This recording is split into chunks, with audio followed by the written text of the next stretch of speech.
school. Double lock. Like, oh, no shot.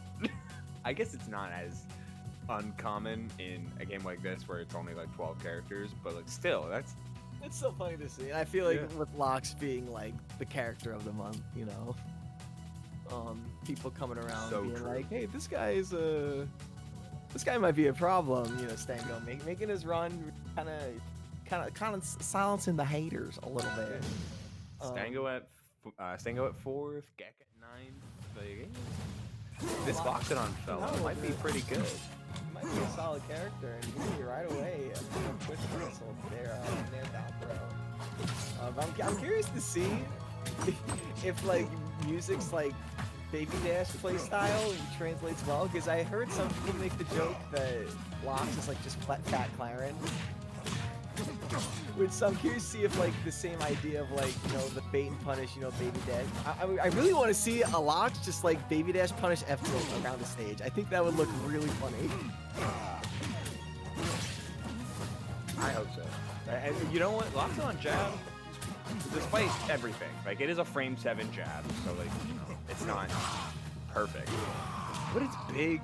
Jab 2s are really solid. Like, it goes into tumble pretty early. You can also confirm it to like F tilt and down tilt to beat CC.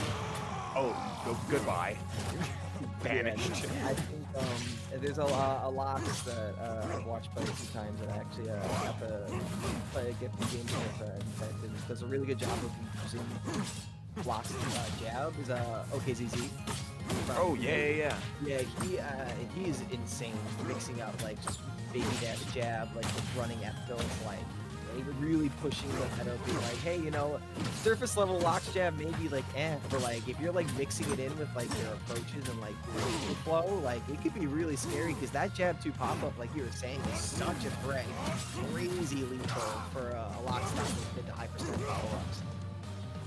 Yeah, that's what always got me with like watching Gex Lox, especially at Riptide or during his Riptide run. It was like all the platform movement that you expect from Gex, like he plays so fast, and then it would just be like crazy plat drop, like dare into just like jab.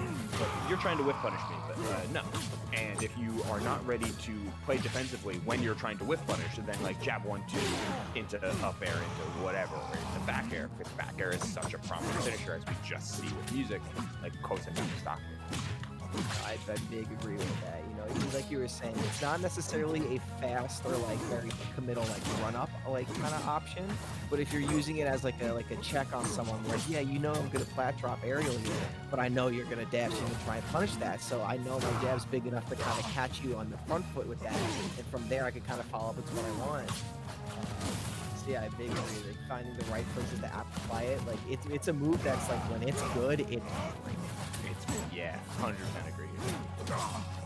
So run away with this last stock here. Vooni kind of showing out a little bit with this random. You know, she's no slouch when it comes to characters that aren't Armenian. The random Lox can be kind of a temperature test. Oh, hello. You had magma. Chose not to use it, but you had it. Yeah, I think he thought he could maybe beat her to the punch on the rise there, but Vooni recognizing that was gonna go like, all right, yeah, I'll just neutral B. And Musiq, getting an fortunate. Does he character? I don't know. Yeah, especially I think Vooni used to play Zetter a little bit when Zetter was like massively busted before swapping to Elite. Like Vooni had a pocket Zetter.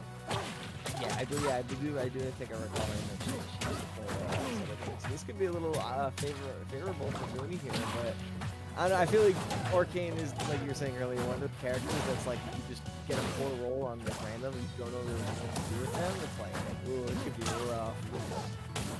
Yeah, especially like he just doesn't carry over a lot of the consistent applicable options that a lot of other characters do. Like his recovery functions very differently. His normal game and combo game, as effective as it is, functions differently than a lot of other characters. The only thing that's reliable are down tilt confirms, because that is just very clear about what is so good about them. You know, Musiq has got down tilt confirms. You can try and rely on it. Yeah, I saw a little fair movement there. I think Musiq, you know, not the first time Musiq rolled this character on the random, you know, probably no strange in this kind of gameplay. But yeah, no, I agree. Like I think there's a lot, like in every facet of Arcane, there's some kind of unorthodox, like niche mechanic that you gotta like figure out. Like the normals function very weirdly. Like this like, recovery mechanic is like very. I don't think I've ever seen another platform fighter that's kind of utilized that kind of idea. And even his aerials, like he's got 2 aerials that can wildly shift your movement in air. I feel like that alone, like if you're not ready for it, it's like, oh, I'm gonna up air. Oh wait, I'm rocketing downwards now. I wasn't ready for that. Oh geez.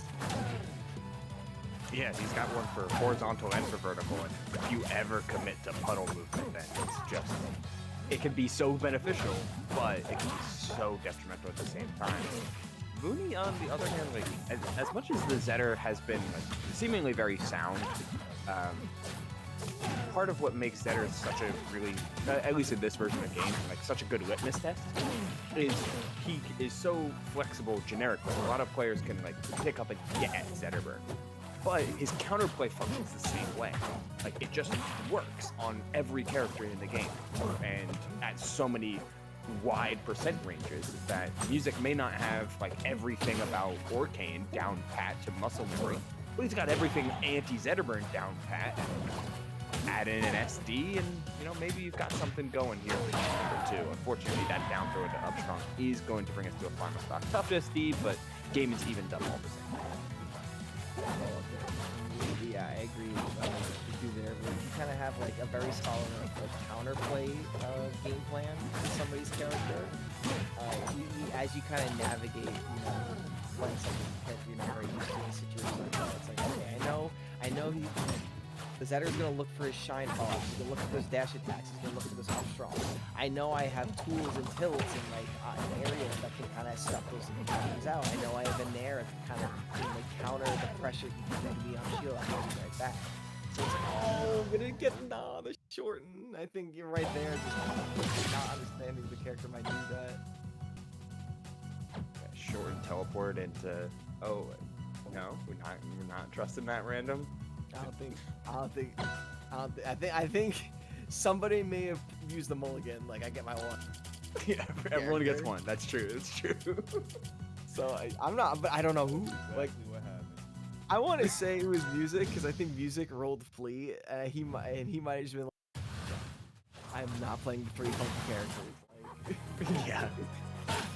I'm not sure how Vooni feels about Edelus, but I feel like Edelus is pretty straightforward. He's a simple bear. You hit the dash attack, you hit the nair, you hit the nair up there. Yeah, you feel pretty good about like once you get the timing for fair, it's like, oh, I get it. Luckily, fours on the surface is very straightforward as well. So you can get right into fours run and understand. Oh yes, his buttons are good. Like, they do the job. They do exactly what I think they do. I feel like Forster and a lot of like Forster's flow chart and like the way his aerials work are very kind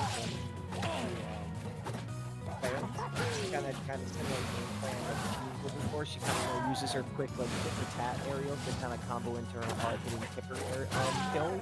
And the same thing like with Forster, right? There's a lot of like fair up air chains, looking for those bears, looking for those bears. I think also just having like a disjoint on the dagger just kind of makes him feel a little like at home with his like 40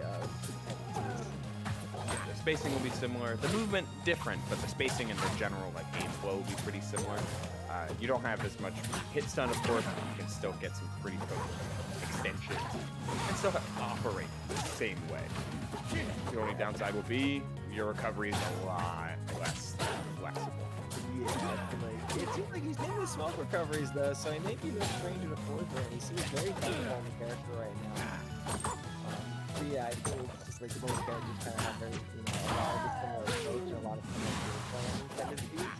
And even just thinking about like, like a lot of their follow-ups off of the throws are very similar. So yeah, Musiq might be feeling right at home on this character. Makes sense. The father, like grandfather, like daughter, I think is in lore. So yeah, I think because Zetterburn is the great uncle. So yeah, I think, great uncle Zetterburn. Yeah, no, Great. It's in the family blood right there. That's why he's right at home. Going up a full stop for Musiq kind of has Vooni in the corner. A quick turnaround grab to kind of answer the pressure situation. Vooni, you take a quick stop here. You know, Force Burn is not susceptible to hamster death. That also runs in the family. Now, as quickly you can take a clearance stop, you can take a Force Burn stop, just like that. Ooh, very scary. Gonna go right to Loxodont. The recovery, very, very good. That definitely carries over. Me, on the other hand, just seems like a little out of place. Like just always overreaching with Orcane, whether it be with these shield grabs or the be with like some of these Dacuses. Fortunately, it was on puddle there, so the shield pushback was plentiful. That's where he gets the chicken attack. Definitely probably one of the lesser played around. She kind of seems like she has like 90% of the puzzle put together, but she's kind of trying to figure out those last couple of pieces. You know, she kind of has like a good idea on the punish. She kind of like a good idea of kind of finding some closing out stocks, but it's kind of finding those really meaty punishes, those really big extensions where she's kind of like overshooting or undershooting. That's kind of moving out to Musiq here. But Musiq is very confident with his punishes and is really closing out his stops and knows how to do it. Finding a quick recovery, reset in the puddle, 100% group. Oh no, missing the regrab. She wants these grabs. Like, they're really good on fours. Like any character doing up throw against Force Burn is like pretty meaty. Like, oh, barely off.